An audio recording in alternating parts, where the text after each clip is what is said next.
अब हामी यहाँ भोजमा दोषीको अचौड भन्ने ठाउँमा सुरु भइरहेछ हामीहरूको भोज खाने कार्यक्रम चलिरहेछ।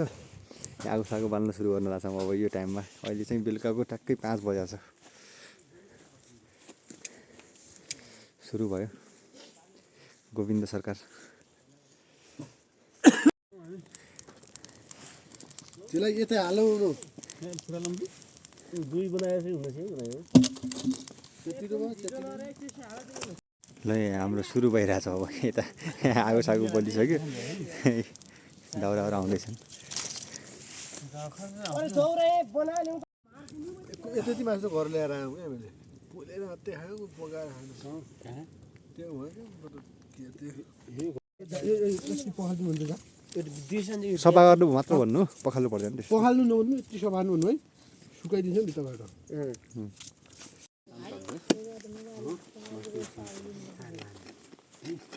सुरु त भयो बोल्नु के भयो अर्को भएन ऊ त्यहाँ पर लाग्यो हुन्थ्यो त्यहाँ फेरि राख्ने ठाउँ छैन। अब 2 दिनको बसाइपछि हामी अछामदेखि घरतिर जान लाग्छौँ। यो मेरो पार्टनर अनि हामी चाहिँ अब जान लाग्छौँ। सबै कुराहरू राम्रै भएको थियो अछाममा। ल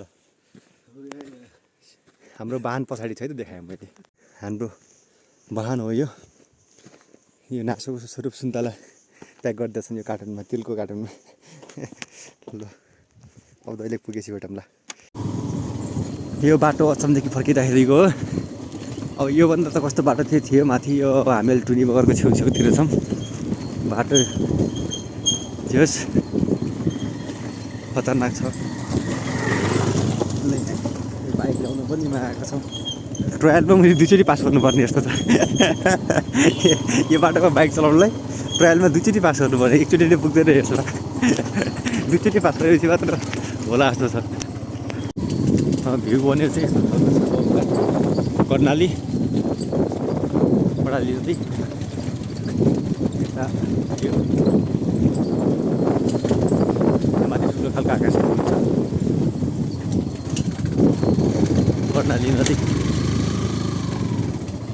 पुलबाट लिने यो पुल हुँदै जानु पर्दो रहेछ कर्णालीमा। टक्क पारे यो कर्णाली नदी है त। यस्तो खतरा छ बाटो। न यतापट्टि अछाम उतापट्टि दैलेख। अब हामी अछामबाट दैलेखतिर लाग्दैछौँ। यो कर्णाली नदी यस्तो खतरा छ यतातिर। हा हा हा हा हा।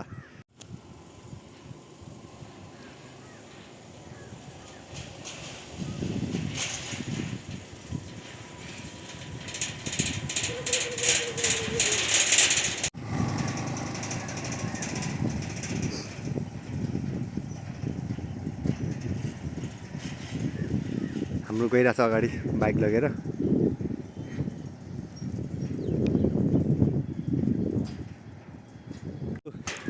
खतरा छ। यो कर्णालीको नदीको पुल चढिरहेको छु म। यस्तो खालको पुल छ यहाँ कर्णाली नदी। यो चाहिँ पछाडि यो कर्णाली हो तल भएको। कर्णाली दैलेख र अछामको सिमानामा यस्तो खालको बाटो छ नदी। यसको यो छेउहरू पनि मजाले बिचहरू भन्नु यसलाई यस्तो खतरा छ। यहाँ यो बाटो भइहाल्यो। घर ल्याउने बाटो चाहिँ धेरै खतरा छ बाटो। यो भयो। अब हामी एकछिन फोटो खिचौँ कि भन्ने प्रयासमा छौँ। फोटो हान्नलाई तत्पर छौँ अहिले। जाडोमा चाहिँ धेरै छ यता थियो जाडो अहिले जाडो महिनामा।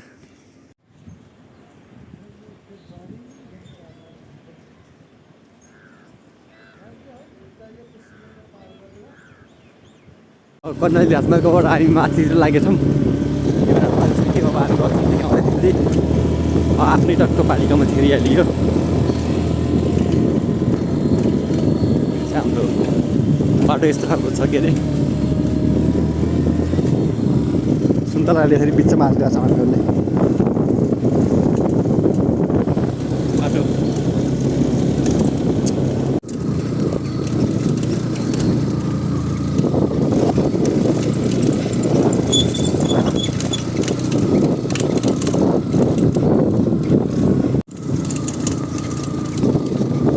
डौसुर वडा नम्बर 9 चामुण्डाको